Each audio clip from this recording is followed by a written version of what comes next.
Boom! What's up, everyone? Welcome to Simulation. We have a super epic episode today talking about futuristic counterculture. We have Rachel Haywire joining us. Hello. Hey there. Thanks for coming on to the show. Hi, happy to be here. Thanks for having me. Yeah, greatly appreciate it. And you are probably the best person to talk about this because you have all of the right pieces to this conversation. You have the art, you have the music, you have the tech piece, you have the transhumanist piece, you have this darker shadow selfie piece, and I really love exploring what is taboo in society. So we're gonna do that in its fullest. Great. I'm super excited. So okay, let's talk about the background a bit. Founding and producing the Extreme Futurist Festival and Instead and Codemy, and let's unpack that because that's already a lot of like event producing, and these are like big events with lots of people that are learning about really important subjects. So tell us about kind of like your background of those last couple of years. Well, it actually started with music. I had an industrial music project called Experiment Haywire, and I was online one day promoting my music, and I figured that I would write an article about transhumanism. So I wrote an article about transhumanism with the purpose of promoting my transhumanist music. Suddenly I had a lot of attention in the transhumanist community, and I decided I wanted to throw a music arts festival focused on transhumanism. I called it the Extreme Futurist Fest. I was all about uniting the creative people with the tech people to create a new fusion of everything that I loved and cared about. Okay, so what does it look like to, because I want to ask about this now, because I think people typically silo out art and transhumanism. I know. Yeah, so I love the multidisciplinarity of intelligence. So what does it look like when you smash those two together? It looks like robots on stage setting things on fire, people uploading their minds as bands are doing insane performance art. There are video projectors everywhere. People are wearing virtual reality goggles, going through mazes of their own consciousness, literally. So, yeah, it looks pretty cool, I've got to say. I love it. I love it. And then, so as you learn more about that, now you're starting to realize that that is kind of where you want to go into these really thought-provoking event spaces and doing these salons. And I'm really excited to talk about that a little bit later. But let's talk about Instead as well on the way. You know, we see TED all over the place. Yes. Yeah, we just did a TEDx talk a couple days ago. It was fantastic. It's a great stage. It's a great sort of culture of giving monologues and inspiring people. Definitely. What was Instead about? Well, instead of, you can tell by the name, it was inspired by TED. But I called it Instead because I wanted it to be for people who maybe didn't have as much money as the TED people, but that had those same visionary, groundbreaking ideas about affecting the world in a new way. So it was about uniting visionaries that did not have the money for TED that were on that same wavelength. Instead was a continuation of the Extreme Futurist Festival. We had a lot of people that went to both, and it was really focused on the difficult areas of the mind. There was definitely a provocative, transgressive element to Instead. We had some very controversial speakers. There were people that spoke at Instead that did not agree with each other at all, and that was what was really interesting to me, was that people who had completely opposing viewpoints could just hang out together and discuss things civilly with that artistic element together at the same time. So. That is growing to be, this is hilarious because we're actually going to transition to that topic space very shortly of people with differing opinions still being able to have calm and nuanced conversation about where we want to move. So, okay, so I love the idea of making the really thought-provoking ideas more accessible to people. So that's really good that you're passionate about that.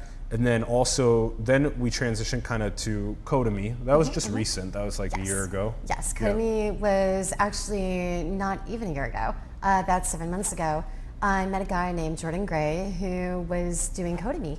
And he had art plus tech on the website. I'm like, wait a minute, art plus tech, that's what I'm me. all about. So I emailed him right away and I said, I love what you're doing. Thank you for carrying on the torch. This reminds me of Extreme Futurist Fest. This reminds me of Instead. I'd like to get involved. And within a day, I was their art director and I began helping them produce the festival. And this right here just, this kind of screams futuristic robots art. Like, how was this then? How did smashing together art and tech at the Codemy, how did that go about? How do you feel about that? It went really well, and it was really nice to see what had happened after all of this time, because Codemy was very recent. The Art of Bits Festival was just this year, and I could see the influences that had happened through the years in terms of the art and tech fusion and what people were doing now. So the one performance that really stuck out to me at Codemy, there was a girl on stage who was doing a modeling show that was also a Turing test. So she was on stage with several robots and they were all competing with each other in this insane performance art piece, and I just thought it was fantastic. And yeah. Yeah. What were the robots competing for? For beauty. It was a beauty contest that was Interesting. also a Turing test. At least that's how I perceived it. Yeah. And I just said, like, damn, this is what we need to see more of. This is what I've been working toward. Like, art tech is still alive. Yeah. So many people, they will say that there is not room for art and technology. And they're concerned because a lot of the artists in San Francisco were moving out because they can't afford to live here, and they're being replaced by techies. And I say, no, art and tech belong together. Art and tech are two sides of the same visionary coin. Yeah, that's a great way to put it. So, oh man, okay, we'll talk about that, art and tech being two sides of the same visionary coin. Well, maybe as we move on to the monthly salon series, we'll bring that back up. I want to talk about what you wrote and kind of like also what, prior to what you wrote, what you made something called Trigger Warning. I did. And Trigger Warning was, in essence, just moving against the political correctness culture. That's right. Just really just trying to have people be totally okay with coming up with ideas that were against the way 99% of people That's were right. moving. But it was, in essence, trying to capture the Copernicuses, the ones that were actually speaking the truth. That's exactly what it was about. I felt like there was a lot of dilution in the political left. This is pre-Trump. There were people afraid to say what was on their mind. They were afraid to express certain views because they were considered heretical. They were anti-PC, and they did not want to lose their jobs just for their thoughts. I was a hardcore leftist way back in the day, and I did not like what the left had become. I thought it had betrayed its initial values. So I founded Trigger Warning as a space for people to freely express their views, a platform for dissident heretical ideas. And yes, I was looking for the new philosophers of our time, the truly great philosophers who were unafraid of public opinion. Yeah. Okay, so this is becoming more and more important to really get to this calm and nuanced form of conversation, especially the people that are in the 1% that have these really bright ideas that can't actually speak them because Yes. they're going to get shut down by the sort of binary trap of thinking between the two sides. Exactly. So you had this kind of period of like the alternative right and the far left just kind of coming into Trigger Warning and making it not what it was meant to be, and that sucked. Yeah, it was really unfortunate, but there were a lot of people on the alt-right, the far right, who did not like what I was doing, besides the obvious, not liking me for being a Jewish woman. They didn't like that I was creating something tangible that was actually changing people's minds. They wanted to be stuck in a little, I guess you could call it a negative echo chamber of negative reinforcement, and that's exactly how the far left was too. The far left had this negative echo chamber of bad enforcement, bad things with everybody. We're just nonstop insulting, nonstop attacking, just angry tweets, vicious videos, and I had no interest in being a part of any of that. I didn't want to provide a space for people to complain and hate each other and attack for no reason. And why do the far left and the far right attack each other? They have the same economic struggles.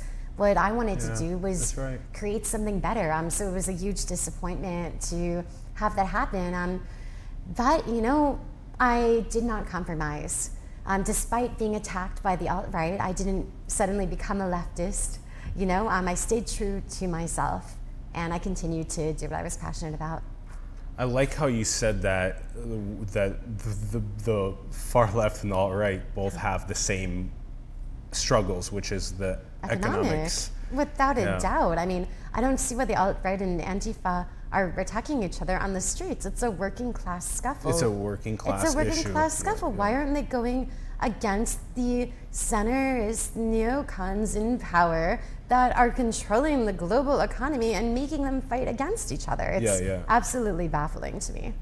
So I want to recap that, because we see you kind of had this. You gave me a visual in my head, which was kind of there are some people at the higher parts of the socioeconomic hierarchy that are purposely making echo chambers of data, and therefore making parties that are at the bottom of the socioeconomic hierarchy fight against each other. Divide and conquer. No, divide and conquer. How can we never bring that up on this the program? It's legitimately it's for a reason. They know what they're doing. I just want to throw that in there. And then the challenge would be then to help the right and left understand that we're all struggling for socioeconomic safety, security, just financial ability to go and do what we want with our time and actualize our potential into the world. And that way, if we rally on those values and then look upwards, that's one of the best ways to sort of go about it. But then the question is, how do you rally them together? In the talk that we just gave on Tuesday, we talked a lot about the binary trap and not going black and white, but finding that nuance, those calm conversations, and looking up towards your breakthrough, towards your self-actualization. Very much. Yeah. Very much. I think what you're building is doing that. I think what we're building is doing that. So that's really cool. Yeah. I'm all about creating a new fusion of the best parts of the radical far left and the radical far right for an entirely new kind of scope of thought, which is outside of the binary, but that takes the best elements of each and creates a new faction. I call it the art right. The art right is an upgrade of the alt right. It is something so much different from what people have known before. It's a creative, insurrectionary movement full of musicians, artists, and filmmakers that are really, really passionate and expressing themselves in the provocative, challenging way that has been so inspiring to me as a founder, as a human being. Isn't there a book? Yes, I have a We have the links in the bio. It's on Amazon. The New Art Right. And so you just started chatting about this a little bit more. We have musicians, artists, filmmakers. We have putting together a faction of people that are sort of in the lower to middle SES on the planet that can actualize their potential through these mediums and combining technology in there. Yeah, I'm doing this to move people up economically. I see a lot of values in this marketplace that I don't agree with. I think that some of the people that have the most money are some of the stupidest and most boring people. And some of the people that are struggling the most, that are on these extreme fringes, are some of the most brilliant, talented people that exist. And I want to help move them up economically. I want to help grow their art. I want to help grow their music, their writing. And I want to, I guess, have an insurrectionary revolution of sorts where this new middle class replaces the old establishment. So it's a pretty big goal, but I find it to be very important. I love it. I love it. Glad you understand. I get it. We also have had these thoughts on episodes where we go, these street smarts episodes. We go on the street and we ask people questions and about what they think the current state of humanity is. And it was very enriching to hear a lot of them speak about the truth of the economic and political machinery, how they're the actual truth, way more so than some of the engineers and designers at tech companies do. And then furthermore is then they go and speak about art and how they are creative themselves, how they have music that they're making, that they are philosophers themselves. And I'm like, what would it look like if all of these people that are on the street, what if they were actually able to get their opinions, voices, art out into the world? And how would that change? I mean, I think that's something that is very, very relevant right now. Say that you're a street artist, you're making a little drawing in your sketch pad. Now, say you have like a hipster that's walking down the street. She sees you making art on your sketch pad. She says, hey, I kind of like the art that you're making. Would you like to display it? I'm throwing a party. Yeah. Right? So the street artist goes to the party that the hipster is producing. Another person who goes to the party that the hipster is producing is an art collector. Exactly. The art collector is looking to change the economy from the inside and has a lot of power. The art collector discovers the street artist. Yes. Now the street artist is living in a loft with 5 other hipsters. Yeah. So it is definitely possible to transcend the class structures that we have through the art class. The artist class is a class within itself. It's not working class, it's not middle class, it's not upper class, it's the artist class, and we are the ones that transcend all the classes. We have our own. I love that, yeah. Because out of everything that you would want to do every single day, art is at the top of that list. Absolutely. Yeah. Art's the most important part of civilization. Without art, there is no civilization. It's a joke to think that we can have this ultra-rational, ultra-reasonable, logical civilization without any art. I mean, because for me, like, that is collapse, you know? That is what decline actually is a lack of artistic expression. That's, to me, it sounds like computer logic. I know. Yeah, to me, if everything was computer there's also logic. an attack on that creative process among us. I'm just becoming aware of, actually, you know, not really, for 18 years I was aware of an attack on the creative process. Take this example as well. You gave this really beautiful, I've been studying mathematical sociology and network theory now for a while and writing about it, and you gave this example where you have an artist that's writing on a sketch pad, and then somebody walks by that has an art exhibit. This is just a connection to one node, right? Yeah. They get connected to that node, they make a link, and then that other node opens them up to so many other higher level nodes that then get to see their art, and then only one of those nodes has to discover the artist before the artist gets the ability to go and move themselves off the street into somewhere else, start making more art, etc. So these are the very beautiful, eloquent stories that are actually so frequent. They are very frequent. All the time. They happen all the time. And I mean, especially because say that you're a struggling artist yourself and you have 4 roommates and you need somebody to do a painting for an exhibit that you're putting on and you need some help. So you're walking down the street, you see a kid, you know, who's doing a painting and you're like, hey, do you want to help me with my exhibit? You know, like I can pay you for your work. And then, I mean, there's so many scenarios in which people can get off the street just by meeting like-minded individuals. And it helps everybody. You know, it's really about moving the artist class up because we're kind of up against a big force. That force is this ultra-rational, ultra-reasonable kind of paradigm.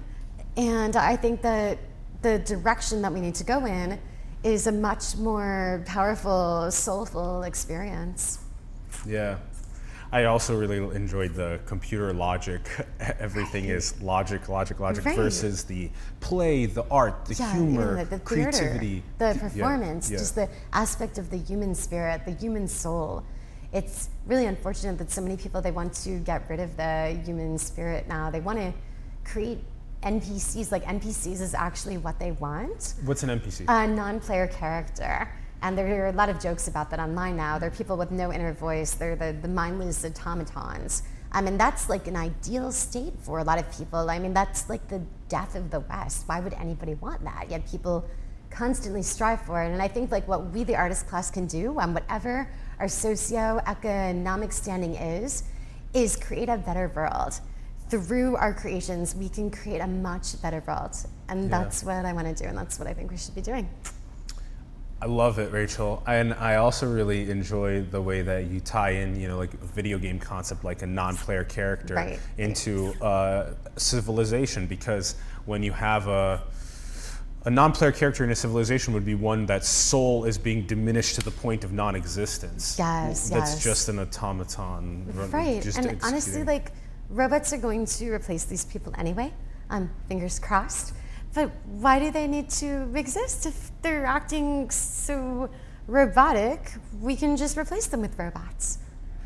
I mean, maybe that's like the wrong thing to say, but you know what? I don't care. These people are dead inside.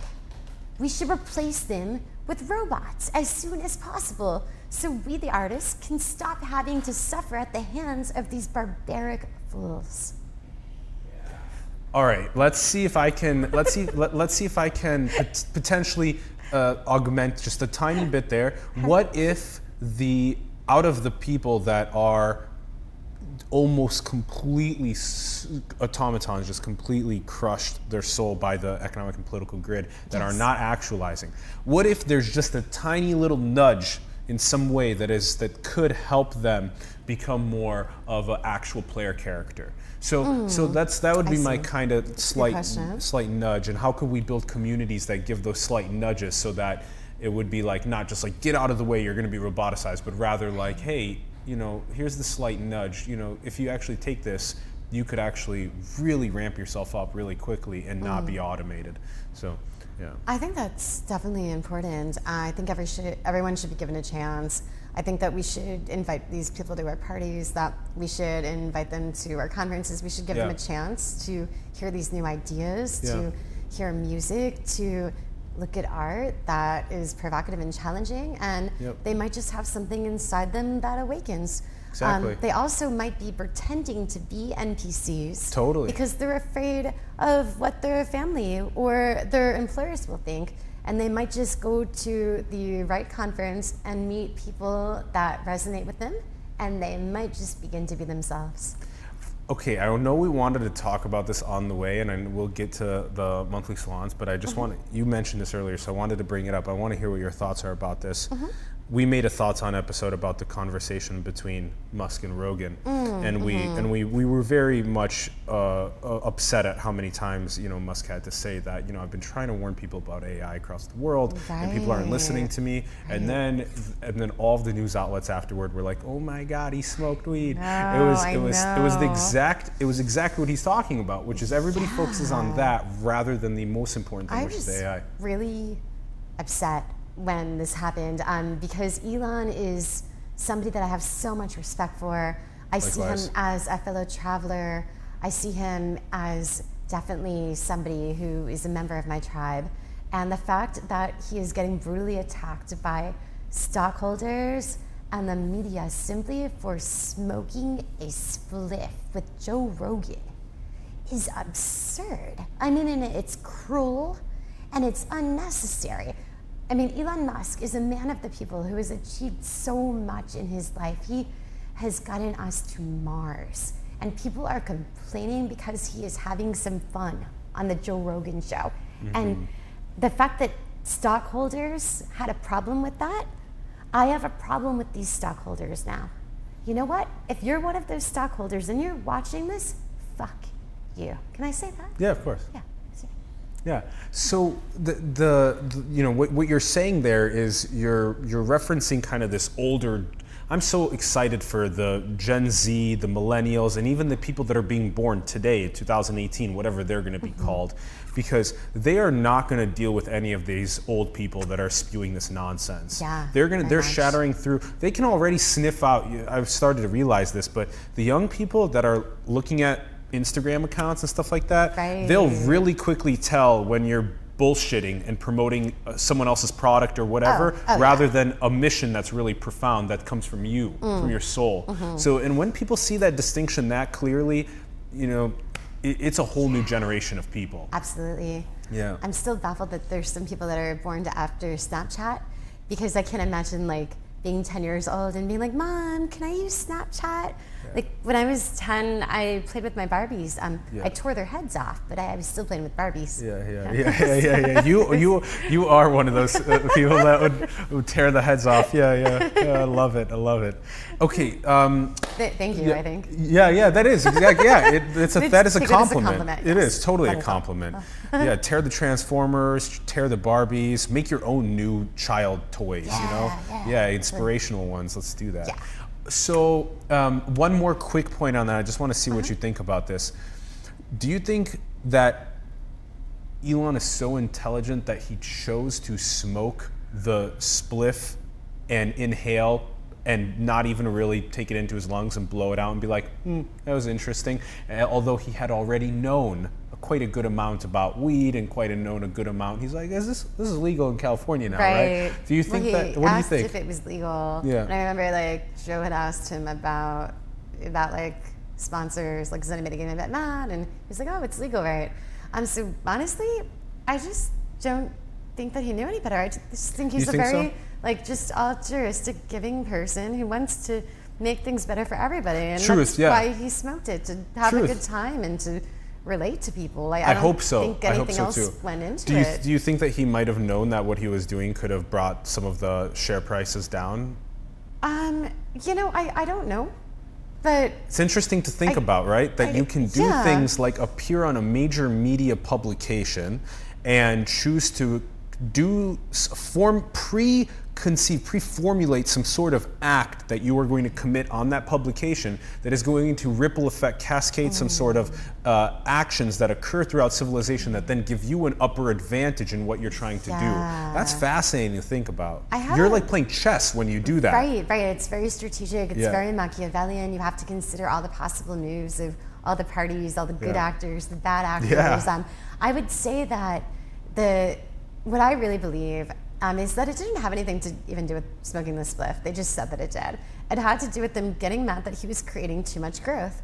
They didn't know how to tend to that growth. When somebody creates a lot of growth and people are unable to tend to the growth because they cannot handle that level of entropy or volatility, they find petty things to bitch about. In this case, it was that he smoked the spliff. That was the final straw. But they were and they skipped out all the important things. And they're skipping out all the important things. And they're not things. even talking about AI risk as a result, which is so much more important. But hey, also, guess what? People hate people that make the world a better place. I noticed that. They think that we're all a bunch of hippies who have no sense of what it means to be a real life person, because we don't have 9-to-5 jobs and basic families and blah, blah, blah, blah. And then they can't look in the mirror. That's the other big part. When I can't look in the mirror and see what I want to improve about myself and burn that shit off and make myself better, if I can't go through that process, I'll just look outside of myself and I'll just find other people that I can go and say blah, blah, blah about that and this. I think they're a little bit embarrassed because they see parts of themselves that they're afraid to express, that they're not ready to express yet. So when somebody's very visionary, that has a lot of personality, that's doing something that's really outside of the box, there's definitely an embarrassment that the more normie people have, because they are embarrassed about that part of themselves. And they take that out on the expressive visionaries. Elon has been a scapegoat for this. Just like Jordan Peterson was a scapegoat. Just like the Marquis de Sade was a scapegoat in his time. Charles Manson was a scapegoat. There are a lot of people that make others uncomfortable about parts of themselves that they're afraid of expressing. I love that. It's been happening throughout history for so long. You speak the 1% as we're circling back, and people hate when you speak the 1% truth. They do. And then that's a good way to get because the vision again, you're thinking solar system colonization, you're thinking advancing us to sustainable forms of energy forever, and the people are like, I need food today. That's the big picture thinking is something that they find to be a waste of time, because they're not able to comprehend abstract thoughts. They don't like the 1%, because to them those areas of thought are not tangible. What they don't understand is that areas of thought that are not tangible immediately are tangible on a long enough timeline if you put in the work and take the action steps required. And if they can't visualize the steps needed to take to achieve these visions, then they have no imagination. Yep. Oh my gosh, this has been great. I'm so loving it, Rachel. So loving it. Good stuff. Yeah, I Good love stuff. talking about this stuff. So it's nice to meet like-minded people that I can have a real discussion with. Your soul it's a waterfall. It's really pouring a lot of water, and I hope that over time, the environment at the bottom of the waterfall just becomes lush. Lush. Yeah, so many animals and plants.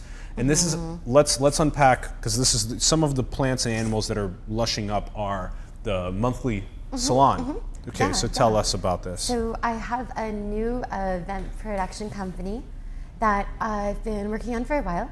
It's like Extreme Futurist Festival instead, but it's now once a month instead of once a year. And there's salons for people that work in the tech and the entertainment industries that have a darker sort of confrontational, artistic, aesthetic projects, everything from bands to writing to simple conversations about forbidden taboo ideas.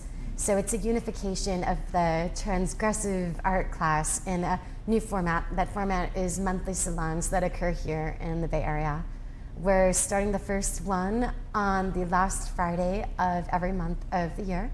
So we're going to start in 2019, but we are doing a pre-launch party here in November. And it's going to be 10th? On the 10th of November. Cool. It's a little pre-launch, and we're going to Ron's see birthday. how the rocket ship goes. And Ron should definitely come. It's on his birthday. Yeah. We could celebrate. I feel bad because I forgot yours, Alan. You didn't. You gave me a card. That was really nice. Give me a card. I scribbled "Happy Birthday" on the fucking post-it. We could sing "Happy Birthday" at the party to you. And that's okay. After 21. What if we wrapped it? After 21, they don't matter. After 21, they don't matter. Yeah, Ron's at 52. Ouch. Yeah. He looks younger. I'm 12, eternal. Eternal 12. Yeah, some days I may get as old I as have 13. the motions of a 16-year-old, so don't worry about it. I love keeping the. I've seen them. I've seen that. Let's keep the art of a 12-year-old alive for forever. That's a Picasso thought. Is They keep. have the wonder. Yeah, That's the what wonder. Jason Silva discusses. They have the wonder. Yeah, to explore alive in you, the artist throughout your adulthood, because it just gets quelled in so many ways by the. Actually, I recently learned that part of the evolution of the part of the societal pressure that comes onto the child at a young age to stop expressing itself is when it is expressing itself through its vocal cords, screaming, whining, playing around, toying around with how it's using its vocal cords, and then it's like shh. And then that's kind of the first iteration of the shut the hell up. Yeah, that's unfortunate. I mean, people are definitely told not to express themselves and to not share their visions because it will hurt them in the economy. It'll hurt them in the economy if they express their visions. So I say let's change the economy. So expressing your visions will help the economy. Why don't we scale imagination? Why don't we scale provoking, challenging pieces of art? Why don't we scale insurrectionary performance art? Let's scale the imagination.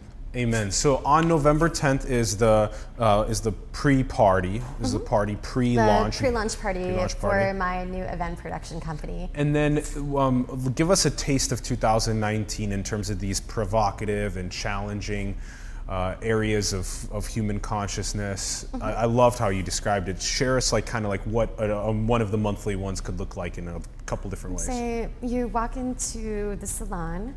On the walls are interactive art that you can touch, sculptures of different figurines, maybe everything from statues of European descent to demonic entities of sci-fi nature.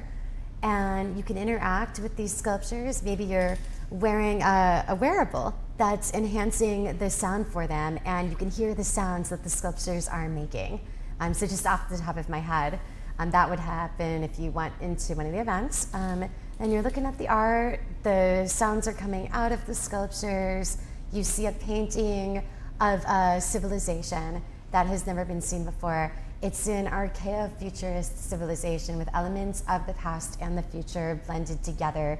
So you see spaceships, you see colonies, but you also see this almost like decadent sort of aristocracy of people that are dressed up in everything from period wear to insane uniforms from the imagination of the creators. And it's all this new civilization that is a painting that you can see on the wall of the salon.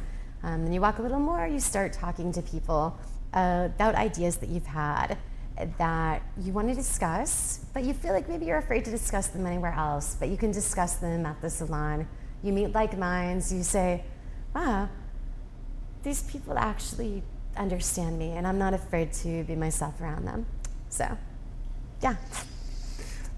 I loved the visual that you gave me. I'm walking in, I'm seeing both, people wearing period wear from different eras. I'm seeing some sort of sculptures from the past, but I'm also seeing sculptures that are multi-dimensional, past the 3D dimension. Yes. And this is really fascinating because you're really meshing tons of eras and thoughts together.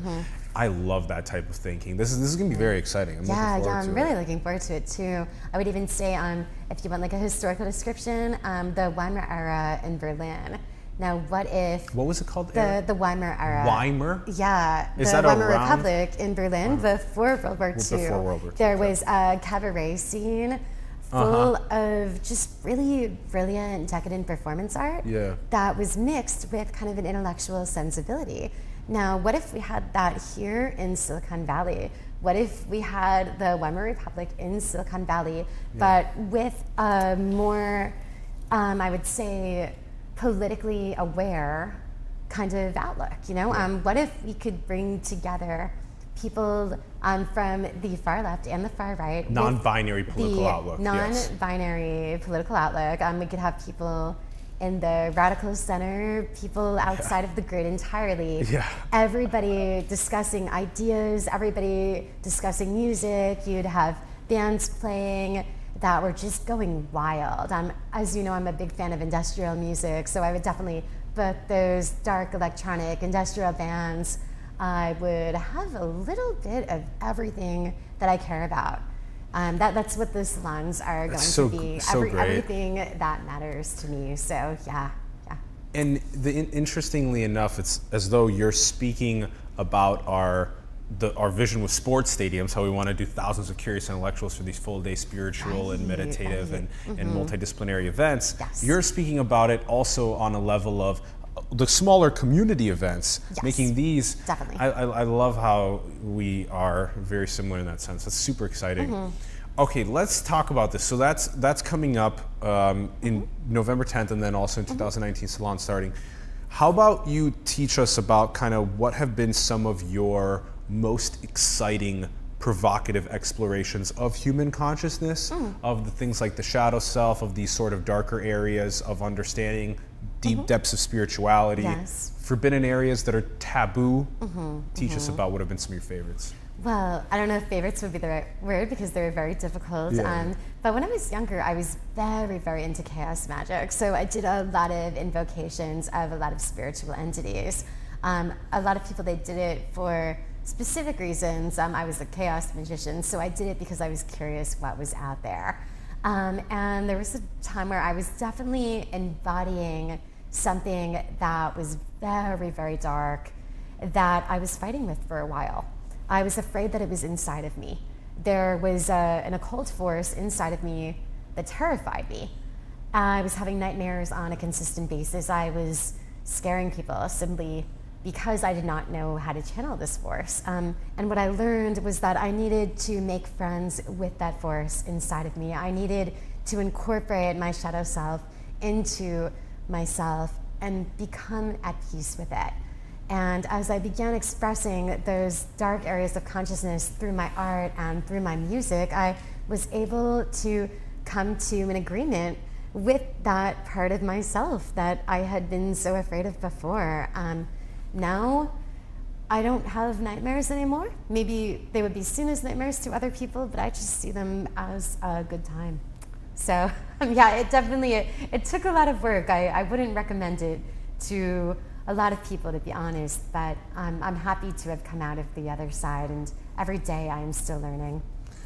Wouldn't you say that everybody has to face the darkness that is within themselves so that they can best understand how to find the light as well?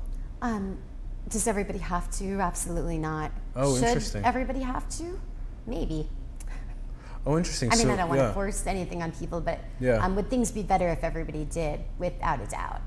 So people understanding the depths of darkness would enable them to potentially better understand the light of lightness. So much. Yeah. I mean, you can't understand lightness without understanding darkness. There's no way that you can even grasp what light is if you don't know what darkness is about. I mean, this obscuring of darkness in the name of light is the opposite of what enlightenment is. To take darkness and conceal it and repress it is a killing of the light itself. What if there is a movement of the baseline of darkness just higher up on the enlightenment pole? So if enlightenment moves up, darkness moves up with it, and then you're just in a different spectrum. That makes a lot of sense, actually. Cool. Yeah. Nice. Cool. Boom. Heck Yeah. Some people, they just they have a huge taboo against anything dark or negative at all because they think that it will hurt the economy, right? But no, it actually grows the economy on a long enough timeline. Discussing the dark, difficult things actually moves everybody up, and it creates brilliant civilizations, like through the ashes of the previous destruction. How can you build a civilization without knowing what the ashes of the last one look like? You cannot, or you will make the same mistakes. Oh man, this is so good, Rachel. Okay, that was one of your favorite. Thank you, Ron, for that 15-minute time. I thought we were about there. Give me one more of your kind of the explorations of this more different form of thinking. Yeah. Well, I would say that, and this is really taboo, but there was definitely a huge anti-left-hand path mentality in the occult scene, where people were saying, don't do left-hand path occult work, because... What does that mean, left-hand path occult work? For the self as opposed to for the community. Satanism would be an example. So left-hand path occult work is doing it for myself and rather not than the community? The community. It's considered to be evil. Don't you automatically, when you do self-work, don't you automatically become a better asset to the community? You do, you do, but that's not how a lot of people in the occult community see it. So there was a time that I went to an occult conference. It was called PantheaCon, and I was thinking that there were going to be people that were very open-minded there just because it was an occult conference, but they had a huge anti-left-hand path bias that I found very, very off-putting. So as a result, I became very confrontational with these people, and I worked to get them to invoke those parts of themselves that they were repressing. And it was really, really difficult for me to interact in that space with people who thought I was like some evil occultist, but I did it because I believed that we shared a similar knowledge. And now I have people that were previously afraid of the left-hand path that are now exploring it. And they come to me and they say, thank you. So. Interesting that there is a closed-mindedness around occult and it's like thoughts. You're not hurting anybody if you're on the left-hand path. You're not doing something to destroy someone. You're just doing what you care about, what matters to you personally. There's nothing wrong with that. There's nothing wrong with caring about your own mind. And to call that evil, I think that's just so misguided. Yep. Nice. That's another really good one. Okay, we usually ask a couple powerful questions on the show towards the end. I want to ask you first. What do you think about consciousness being localized here? What do you think about the soul entering the vehicle from somewhere else? What are your thoughts about that? I think that it's impossible to truly know that we definitely have a consciousness, we definitely have a soul that exists beyond the material plane, without a doubt. Simply by doing something as simple as a hit of LSD or a little bit of mushrooms, you can easily understand that there is more to your soul and your consciousness than your body. There is a huge focus on the body right now. We have a health and fitness culture, which is great in that people are getting better for their own selves. I mean, this is what we need. But to stop at the body, that's ridiculous. I mean, we have this whole mind of world, this whole conscious spiritual realm to play in. That's where the soul resides, and that is so big to me. So I think that the more we go away from that materialist paradigm and focus on the consciousness and the soul and the essence of the human spirit, the better we will do as a civilization. I love it. You're talking about working out the mind, working out the soul, and not just past the aesthetic appearance. I mean, I've had out-of-body experiences. I know a lot of other people that have. I've had lucid dreams before, and there's definitely a negative stigma attached to dissociating. But I think that dissociating can be such a profound, enlightening experience. Yeah, dissociation is super profound and enlightening. Yeah. Because once we unlock the realization that we are part of everything, yes, and that it is all an interconnected fiber, that our mind never goes back. And so then we start treating other people like they're divine, the animals and plants and the earth like it's divine.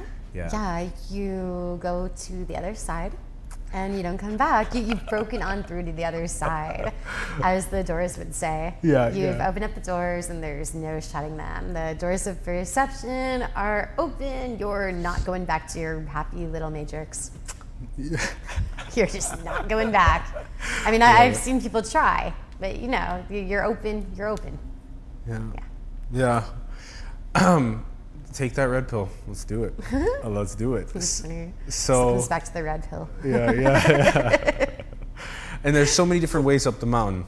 Yeah, there's so many ways. And there's so many different guides that go up the mountain frequently that we can work with to help us up. Yeah, there's not just like one Morpheus. There's thousands.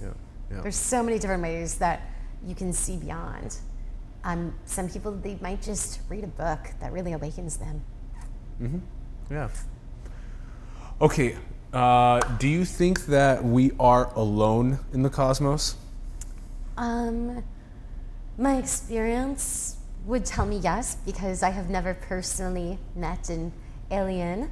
But I hope we're not. I hope that we're not alone, because I would love to meet an alien tomorrow. Yeah.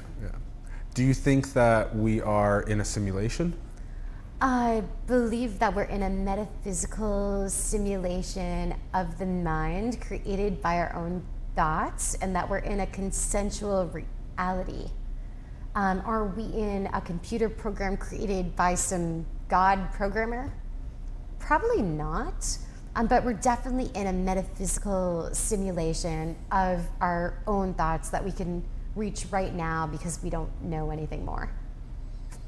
So the perception that I see the world with, I'm locked into that, and then I'm making consensus with other people about that's a chair, that's a lamp, that's a blah, blah. That's the simulation. I don't necessarily believe that it's a computer program, but I do believe that it contains data. And that perception is limited to the senses that we have, to the muscle that we train that is our soul. So if we can train that better, we can unlock new perception. Exactly. Yeah, I don't think it's impossible to get out of this simulation either. We are in the simulation of our own reality based on material, but we can transform our consciousness to new realms. We can go to new areas. And Rachel, what do you think is the most beautiful thing in the world? Wow, that's a huge question. I'm going to go with the galaxy, the stars in the galaxy, all the planets connected to each other, all of the formations of those stars. The first time that I went to the planetarium, I was like 8 years old. I was on a field trip. I'm like, holy shit. Yeah. Yeah. Yeah. Yeah, the galaxy, without a doubt. Yeah. I'm glad that you think about the other stars and the planets orbiting them. It's really important. We're a tiny little speck of dust. We are so insignificant. But it's the ultimate paradox, because on the other side, we are a divine being that will manifest its destiny. Oh, yeah. Yeah. Well, we are extremely significant in that sense. The scope of everything, though. Yeah. We've realized just how many significant things there are. Like, 'cause say hypothetically that there were aliens on other planets. Imagine their divinity. I mean, like, imagine the divine alien consciousness that might exist now that we have no idea about.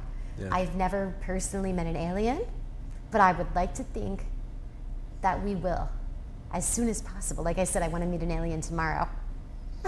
Yeah, likewise, yeah. Yeah, still waiting for those aliens. Still. Yeah, still waiting where are for they? the aliens. This has been everything that I thought it would be with futuristic counterculture. Really, you are that essence. Thank you. I try to embody that which is important to me. I view myself as a living work of art. There's a futurist philosopher, D'Annunzio. He said to make oneself a living work of art, and that's what I strive to do. And that's what really matters to me, is embodying that essence of yourself. Yeah, Rachel, what a pleasure this has been. Thank you. Thank you so much for coming on the show. It's been great being on your show, and just wonderful discussions. Thank you. Yeah. Yeah, I'm looking forward to building together. We got a lot to build, a lot to inspire about. And you check out some links in the bio to Rachel's work. Both the new Art Right is there, as well as the music of Rachel's music. So check that out. The links are in the bio. Get involved. You know, if you are in the San Francisco Bay Area, November 10th. Are we going to play that music video? Yeah, let's play the music video. Yeah, and let's do that and come back and then say Perfect. goodbye. And then we'll say goodbye. Let's do that. Yeah, we'll play the music video right now. Cool. So, I became an anarchist. There was an instant psychic connection that we share. The paradigm shifting mutant race.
So, Rachel, tell us about what that, on our way out, tell us about what that was.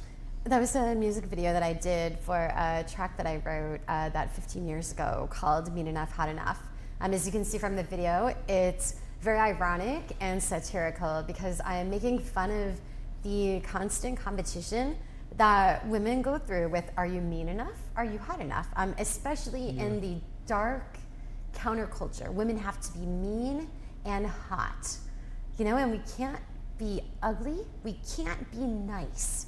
We have to be really, really mean and really, really hot. It was initially a homage to a song called Muscle and Hate that a band called Nitzer Ebb had written. It was about what it was like to compete as a guy. It was all about muscle and hate, muscle and hate. So Mean Enough, Hot Enough was my version of that. And that was a music video that I did with a friend of mine in New York.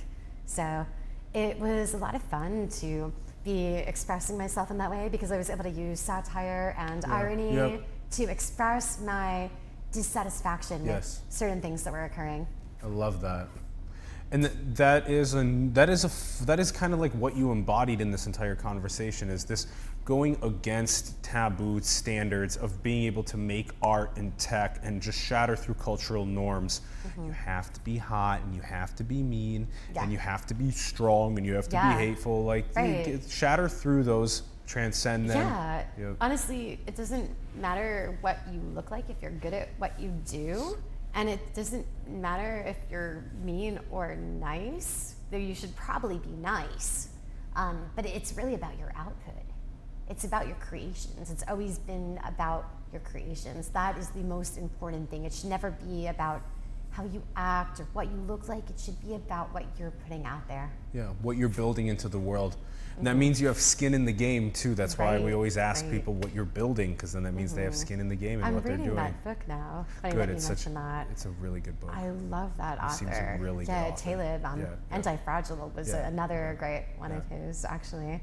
Yeah, you have to have skin in the game. You can't be a passive academic who's just writing an essay on another subculture. If you're not involved, then nobody really cares about you. I don't understand how people that have no skin in the game can get any recognition. They haven't put themselves on the line. Exactly. They're non-player characters, you know? Yeah. That's right. That's right. And so that's why when we look at things like Twitter threads, YouTube comments, all that kind of stuff, go and build. Go and create. Go and manifest your destiny. Right. Start your own channel. Yeah. You know, don't be somebody else's commenter. I mean, sure, like comment if you want, but what about you? What about you? What do you have to offer? Exactly. Much love, everyone. Thank you so much for tuning in. Check out some of the links below. Go and create, manifest your own destiny, build, empower yourself through art and technology. Go through that sort of 1% idea. Like, what is everybody not thinking of right now that you can break through with? Thank you, everyone, for tuning in. Thanks, Ron, for producing and directing. Give us some comments below and some love. Thank you, Rachel, for joining us, and we'll see you soon, everyone. Bye. Peace.